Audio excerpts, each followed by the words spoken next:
Pessoas que tiveram a vida transformada por Deus. Verdadeiras histórias de conversão rumo à vida. É isso que você encontra aqui no programa 180 Graus, o Ponto da Virada, que começa agora. Quando sentimos o toque de Deus na vida, uma mudança acontece.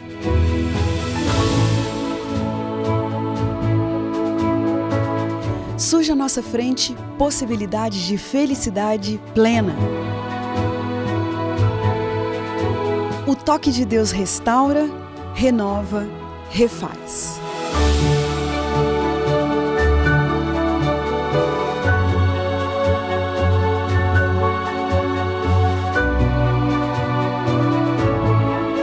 Hoje conheceremos uma pessoa que experimentou essa graça maravilhosa.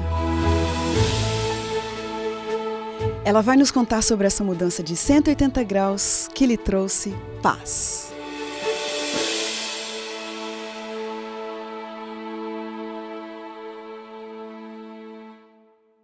Diego Pires Almeida é filho de uma família muito cuidadosa e bem estruturada, com um pai rígido, mas justo, uma mãe presente, carinhosa e uma irmã amiga e companheira. Vivendo em um bairro tranquilo, ele teve a oportunidade de estudar, brincar e aprender a trabalhar.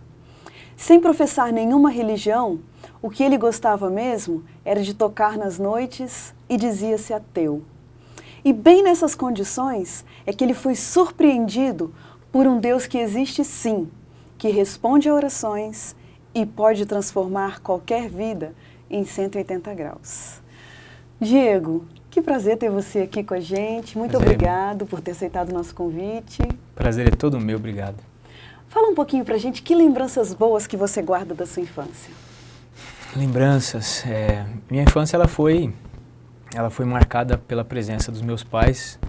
Eu tive algumas mudanças de casa e tal, e essas lembranças sempre fazendo novos amigos, né? Meus pais, eles foram presentes, sempre foram presentes. E a minha infância, ela, mesmo presentes e não até desenvolvendo a gente para ter uma religião, eles sempre tiveram e estabeleceram princípios para que a gente fosse bem ajustado na vida. Então, isso aí eu tenho que agradecer muito a eles. Eu acho que as melhores lembranças da minha vida estão relacionadas justamente aos pais. A minha mãe e meu pai ali. Que legal. E você teve a oportunidade de brincar bastante? Brinquei bastante. Ixi, eu fui menino, eu brincava brinquei na muito rua, no na apartamento? rua. Eu tenho essa cara assim de apartamento, mas eu brinquei na rua bastante tempo. Uma das oportunidades que eu tive com essas mudanças, né, a gente foi para um bairro mais afastado, eu tive a oportunidade de brincar bastante na rua. Então, aprontava dentro dos limites, né, porque eu tinha um certo receio do meu pai, então eu tinha que aprontar dentro dos limites aceitáveis de um menino brincar na rua. Né? Qual que era a profissão dos seus pais? Meu pai, ele trabalhou sempre com veículos, com carros, né, então ele trabalhava com reforma de carro, funilaria, pintura. E minha mãe, ela é formada como qualificadora de café, olha que interessante, mas ela não atuou porque a gente já logo nasceu e depois ela se empenhou na parte de costura e tal, ela trabalhava mais em casa. Legal. Pouco tempo ela trabalhou fora. Então vocês sempre tinham sua mãe presente ali? Sempre presente, sempre junto, sempre acompanhando, isso foi muito bom pra gente, né, ter a quem recorrer nas horas de incerteza, assim, de criança. Né? Claro. E com relação à educação religiosa, eles tinham essa preocupação também? Não tinha, mas assim, eu aprendi a rezar. Minha mãe ensinou o Pai Nosso, a gente fazia, eu lembro algumas vezes ela fazendo o Pai Nosso com a gente, mas ela não tinha uma preocupação em conduzir, falar assim, essa aqui é uma religião e tal. Num período da vida, na nossa vida, eles desenvolveram um segmento do kardecismo, e a gente até se reunia às vezes em casa para ler um livro de Allan Kardec. Mas a gente era jovem demais e a gente acompanhava porque eles estavam ali, mas não tinha nenhum envolvimento muito sólido, mesmo porque eles diziam que era uma filosofia, não era uma religião e tal. Então não teve muita condução a isso, não. Que tipo de criança que você era? Mais introspectiva? Eu tive dois momentos. Eu tive um momento que eu era bem introspectivo, e eu tive um amigo, né, que eu comecei ali no ensino fundamental, hoje em fundamental, né, que ele começou a me levar para essa parte ele me levava para frente da sala de aula, ele falava, vamos lá, você imita algumas pessoas e tal, imita a professora, eu ia para lá e a gente fazia essas graças, né, a professora saía, ia trocar de professor, a gente ia lá fazer a festa com a turma, né. E foi um querido amigo, então teve esses dois momentos. Eu sempre fui muito tímido, depois dessa amizade de outras, eu comecei a me soltar mais e tal. Nessa fase já era parte da adolescência, em que você começou a se soltar mais? Adolescência. Aí eu montei uma banda, aí eu tive a banda de rock. Como é que foi isso? Então, na época estavam os Mamonas Assassinas, né? Estavam em alta e tal. A gente começou a montar uma banda porque o pessoal queria ver a gente fazer as graças que eles faziam. A gente montou uma banda de rock, saía tocando e a gente foi se intensificando. Fiz uma banda com os amigos meus, depois um pouco mais velho ali, com uns 17 anos e tal. E aí a gente já teve até proposta de empresário, de tocar em algumas cidades, enfim.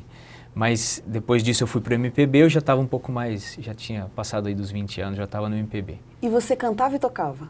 Tocava violão, na banda de rock eu mais cantava, e depois no MPB eu tocava violão e cantava também. E já não era mais com esses meus amigos, era com meu tio, com a minha tia e com outro rapaz que tocava percussão. E aí a gente fez vários eventos, aí eu até ganhava dinheiro tocando à noite. Olha só, talentoso então. Mais ou menos. A gente tocou, eu toquei até a gente foi tocar até no aniversário daquele jogador, o Raí, a gente fazia uns eventos legais, assim, Legal. sabe? Legal, tá joia. Nesses momentos, você tinha, assim, aquela sua fase, aquela parte da vida, assim, de introspecção, de pensar em Deus, religião, passava isso pela mente, não? Não passava. Na realidade, teve um momento muito importante da minha vida, que, assim, essa vida de tocar à noite, né, querendo ou não, tem bebida envolvido, tem meninas envolvidas e tal, então... chegou um momento que eu fiquei bastante angustiado, mas eu morei um tempo em Salvador com um primo, que eu amo muito, mas ele me fez repensar. Eu nunca tinha pensado na existência ou não de Deus. Minha mãe me ensinou a rezar, eu imaginava que existia algum ser, né, divino, assim, mas nunca nenhum tipo, eu não sabia nem ler a Bíblia, não sabia abrir a Bíblia e tal. E quando eu morei com ele, ele é definitivamente assim, ele é declaradamente um evolucionista, um ateu e tal. E ele me colocou várias coisas, me fez pensar, me colocou várias coisas para mexer, assim, e me mexeu realmente. Então, a partir dali, eu tinha, acho que uns 18 anos, eu acho que eu estava bem na fase dos 18 anos. Aí eu falei assim, bom, Deus não existe, entre 18 e 19 anos, Deus não existe. E comecei, tudo que eu olhava e pesquisava e lia, passei a ler, era tudo em volta disso, que Deus não existia, e passei a me sentir ofendido porque, de alguma forma, a ideia do evolucionismo, de que Deus é criado para manipular a nossa mente, eu fiquei muito incomodado com isso. E eu fiquei bem chateado de um dia ter acreditado que podia existir alguma coisa. Mas, ao mesmo tempo, me deu um vazio muito grande. Eu falei assim, como que a gente pode, né? Essa inquietação ficava em mim. Como que pode, né? A gente viver, existir do nada? Eu ficava assim, mas eu não conseguia mais visualizar alguma coisa superior. Eu achei que a gente veio do nada e pro nada a gente ia. Você já tinha ouvido falar em Igreja Adventista do Sétimo Dia? Eu só conhecia a escola, que eu morava em Guarulhos. E aí eu passava na frente de uma escola que tem lá na Vila Galvão. Eu lembro do nome, Adventista do Sétimo Dia, mas eu não fazia nem ideia do que era. Olha só, e o que você pensava dos crentes, essas pessoas que vão para a igreja semanalmente? Eu namorei algumas moças crentes, né? Que a gente chamava de crente, né? Quando a gente fala crente, parece que é algo meio pejorativo. Eu namorei umas moças, fiz muita amizade com a família. E eu ia nas igrejas. Só que eu pensava assim, eu estou muito além, né? Eu já passei dessa fase de acreditar num Deus. Então eu ia, via as coisas, achava até legal eles ficarem lá bonitinho e tal. Mas eu falava, mas eu não estou nessa fase mais, eu já passei disso, né? Estou no nível superior. Eles não vão me convencer com essa historinha, né? Porque eu relacionei o Papai Noel a isso, que foi uma grande decepção, inclusive. Eu acho que isso também favoreceu. Eu acreditava em Papai Noel, sabia? É mesmo? Eu acreditava. Minha mãe sempre... E eles faziam tão bem, meus pais eram fantásticos. Eles faziam um negócio e eu falei, mas ele veio mesmo, ele existia. Quando eu descobri que não, eu já tinha uns 9 anos quando eu descobri que não tinha. Olha. Então esse trauma ficou. Eu falei assim, o que vocês mentem? Vocês mentiram para mim até hoje, acreditando que existia Papai Noel. Então, quando eu fui para essa parte de Deus, para mim foi a mesma coisa. Eu só fiz uma correlação. Da mesma forma como me enganaram com Papai Noel, também me enganaram com essa história de Deus. Eu já tinha 18, 19 anos, mas eu falei assim, é a mesma coisa. Eu reportei para isso. Era uma história inventada, que era muito bonitinha enquanto a gente era criança. Mas agora eu não precisava mais disso. Namorava algumas moças, me relacionava, via um monte de coisa errada. Tinha aquele pensamento de que o crente deveria ser alguém, um exímio, perfeito, sem nenhum problema, sem nenhuma mácula, e foi nesse ponto que eu comecei a descobrir que não era, quando eu namorava com essas moças, né? Uhum. E aí eu perdi essa expectativa de que o crente, entre aspas, ele tinha que ser alguém, um extraterrestre, né? Ele tinha os problemas deles também. Então, o que foi que desencadeou o interesse seu pelas coisas espirituais? Foi numa manhã, numa manhã infelizmente de ressaca, que eu cheguei em casa e eu acordei, olhei para o teto do meu quarto e falei, você podia existir, né? Eu estava angustiado, eu fiz uma oração sem saber que era uma oração, mas falando, você podia existir. Você podia existir, colocar uma pessoa na minha vida para ser uma única pessoa, para não ficar, cada noite, ficar com uma pessoa diferente e mostrar que você existe, né? Que você é verdadeiro. Esse período era um período da Copa. E aí, nesse período, eu estava indo assistir um jogo, foi bem nesse período, eu estava indo assistir um jogo na casa de um amigo, e lá tinha uma moça que eu nunca tinha visto, aí, como sempre, né, eu já nem lembrava mais o que eu tinha falado no meu quarto, mas me aproximei dela e comecei a conversar, e a gente, né, se aproximou, se tornou amigo, e começamos a namorar, e a mãe dela era adventista, ela estava afastada, e a mãe dela era adventista, e a mãe dela falou assim, você não quer ir para a igreja, fazer um combinado comigo de 12 domingos? 12? 12, porque ia ter o seminário de Daniel. Aí ela falou, vai ter o seminário de Daniel. Eu falei, mas quem é Daniel? Daniel? Daniel. Ela falou, assim, é um livro da Bíblia. Eu falei, ixi, eu não sei nada da Bíblia, mas eu vou. Eu estava querendo agradar a sogra, né? Aí eu fui, marquei. O primeiro dia do primeiro capítulo de Daniel me chamou a atenção os aspectos históricos, o rapaz que estava falando falava muito bem. Aí eu ficava incomodado, aquele negócio do abraço, né? O pessoal chegava, tudo bem, eu usava brinco, né? Então eu ficava todo meio... Aí eu cheguei, e aí no segundo dia, no segundo domingo, eu já fiquei impressionado. Eu falei, não é possível. O que eu conheço de história e tudo mais, aí eu fui até pesquisar mais na história, ver se... Porque o Daniel 2 é um capítulo da Bíblia extraordinário. Eu falo que a gente não tem como ficar indiferente a isso, a não ser que a gente queira muito, né, ficar indiferente.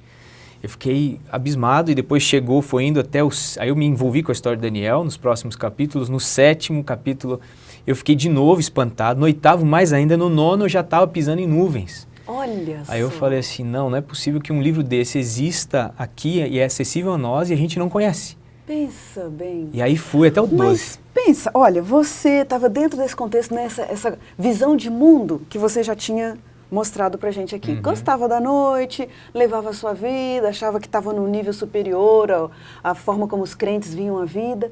E agora, de repente, você está semanalmente indo a uma igreja e mais do que isso, ainda se envolvendo com a mensagem ali. Você não se, de vez em quando, não parava para pensar e falava, o que é isso, gente? Olha aqui, eles estão me fisgando aqui.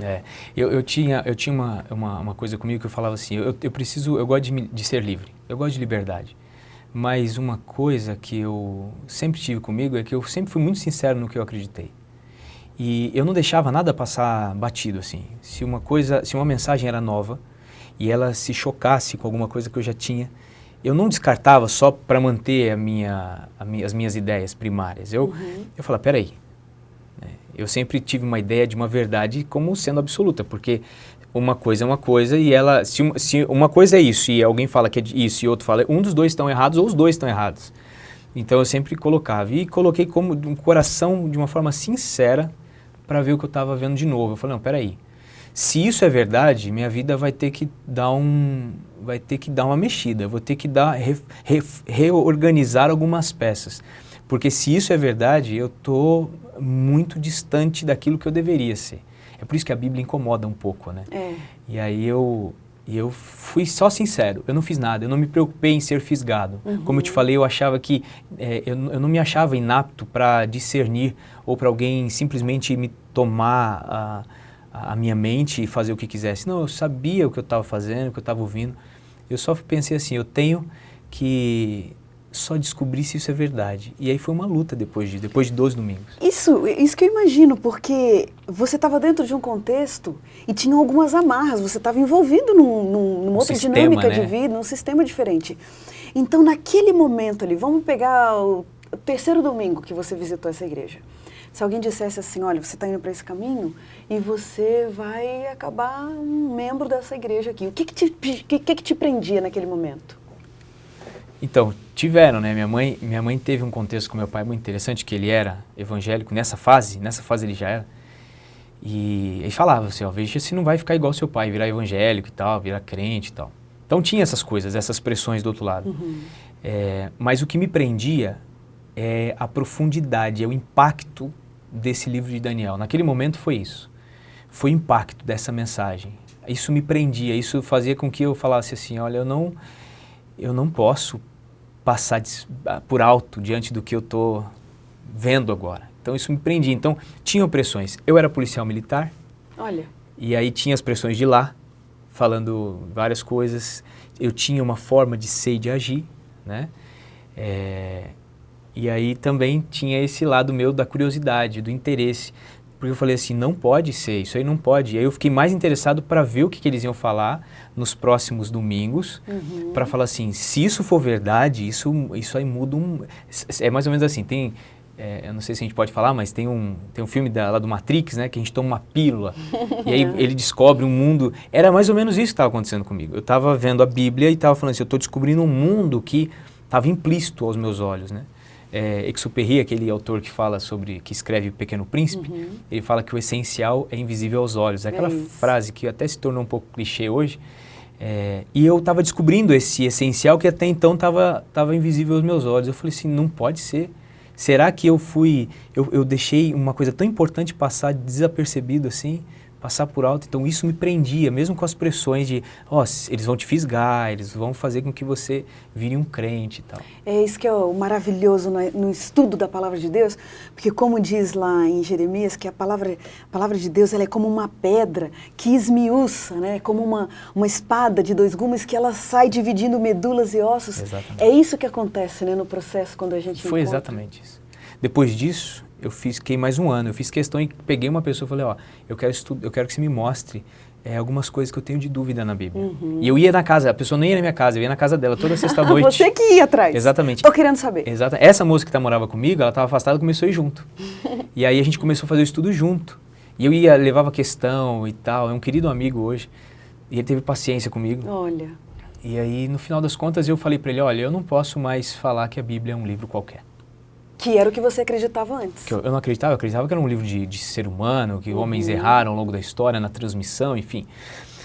E aí eu falei, agora eu não posso mais negar a Bíblia. Mas, Diego, entre você achar que faz sentido, achar que um livro tem lógica e gostar de um envolvimento social, né, de um novo contexto que você estava participando, você entregar a sua vida para Jesus Cristo e se submeter aos princípios bíblicos e falar, a partir de hoje eu mudo a minha visão de mundo. Existe uma diferença, existe um caminho aí, né? Quando foi que aconteceu na sua história o ponto da virada? Por incrível que pareça, foi com uma decepção. Foi uma decepção que eu tive. Dentro da igreja. Eu já estava estudando, já tinha sido batizado. Nesse processo eu estudei 1 ano e pouquinho. Aí eu olhava para a Bíblia de forma diferente. Eu já estava envolvido com a comunidade jovem, que eles estavam levando, e eu ficava meio cabreiro, assim. E aí eu comecei a fazer amigos dentro da igreja. E lembra da ótica lá de que o crente ele é mais certinho do que o de fora? Eu tenho incríveis amigos fora da igreja. E eu falei assim, uau, essas amizades daqui devem ser muito mais intensas. E eu vivi uma decepção muito forte com um amigo, assim, que eu me entreguei, assim, sabe? Falei, puxa... Eu depositei nele a referência de um cristão, de um jovem cristão. E aí eu tive uma baita de uma decepção, uma terrível decepção. E aí quando isso aconteceu, eu pensei em sair da igreja. Eu falei assim, bom, a Bíblia eu não posso duvidar mais dela, mas eu também não preciso ficar num lugar onde as pessoas são hipócritas e mentirosas. Olha. Né? E aí naquele dia teve um sermão, nem lembro como foi o sermão, eu sei que falou muito forte comigo. E quando todo mundo saiu, eu ajoelhei. Eu acho que naquele ponto é que a minha vida teve uma transformação muito forte, assim. É ali que foi o que eu coloquei os meus pés no chão e entendi o que significava não ser um crente, não ser um evangélico. O que era fazer com que a sua vida agora fosse conduzida por Jesus Cristo. Naquele dia eu ajoelhei e falei, Senhor, há muito tempo, a oração foi mais ou menos assim, há muito tempo eu não sabia de todo esse contexto que eu estou descobrindo. Então eu não posso jogar isso fora por causa das decepções que nós, seres humanos, temos ou fazemos os outros desenvolverem ou ter. Então, não importa o que aconteça, seja que alguém bata no meu rosto. Eu falei assim com Deus, que alguém cuspa no meu rosto. Eu nunca mais deixo o Senhor.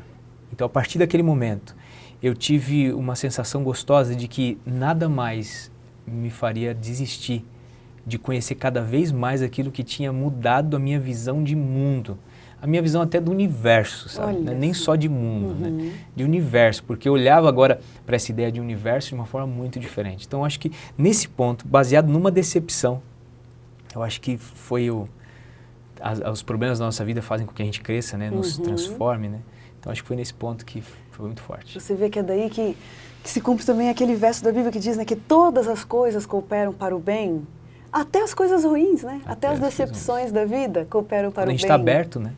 Quando a gente está aberto, a gente... Diego, o que você faz da vida hoje? Hoje eu sou pastor. Olha, hoje você é pastor da Igreja Adventista. Veja só. Nunca imaginava. Como que se deu isso? De um garoto que se dizia descrente, ateu, tô acima do nível desses aí que acreditam na Bíblia, em fé, para um pastor da Igreja Adventista? Você vê só. Eu não casei com essa moça. Eu fiquei, depois que nós terminamos, eu fiquei um tempão esperando para que Deus me mostrasse a pessoa certa. E ele foi falando algumas coisas sobre, eu olhava os pastores, algumas pessoas, quando eu pregava, eu era ancião jovem da igreja, falavam sobre isso e tal. E eu casei com uma moça, e essa moça também nunca imaginava ser esposa de pastor. E a Flávia, que é minha atual esposa, ela um dia chegou para mim e falou assim, olha, nem tenho pretensão de você ser pastor, mas acho que isso está vindo constantemente na minha mente, eu já sonhei sobre isso, eu acho que você deveria pensar nisso. Eu falei, não sei nada, eu me batizei em 2005, isso era em 2009, eu falei, eu tenho 4 anos de igreja, não tem como. E aí eu falei, então eu vou fazer uma coisa com Deus, eu orei a Ele e falei, Senhor, eu não vou estudar, nessa época eu trabalhava na polícia ainda, e eu fui sair da polícia depois que eu vim para o teológico, eu não vou estudar. E quando eu for, se realmente o Senhor quiser que eu vá, o Senhor vai abrir as portas e eu vou continuar. E aí eu vim embora e fui passando, e entrevista e redação, e foi embora. E eu falei, peraí, Senhor, eu não estava falando, vamos devagar, e foi indo. As portas foram se abrindo? Totalmente. E aí, aí foi mais outra coisa. Eu acho que foi uma experiência incrível. Os 180 graus, acho que foi baseado nesse drama que eu vivi, né, de decepção. Mas eu fui tendo promoções com relação à minha fé, simplesmente porque eu me coloquei em situações que minha fé precisava ser exercitada, né? Então eu vim para cá. Olha aí. Eu vim e vamos embora, vamos estudar, vamos. Vim para cá, não tinha casa, não tinha nada, fui para a faculdade, não tinha casa, não tinha nada. E aí minha esposa é outra maluquinha e ela deixou o trabalho também, veio também, porque no teológico a esposa tem que acompanhar. É importante a esposa estar junto, né? Uma fase delicada, fortalecer a família. E ela veio também, aí eu comecei a ver as coisas acontecendo de uma tal forma, foram incríveis, né? Aí eu falei, não, então realmente é o caminho. Deus é grande, demais, hein? demais.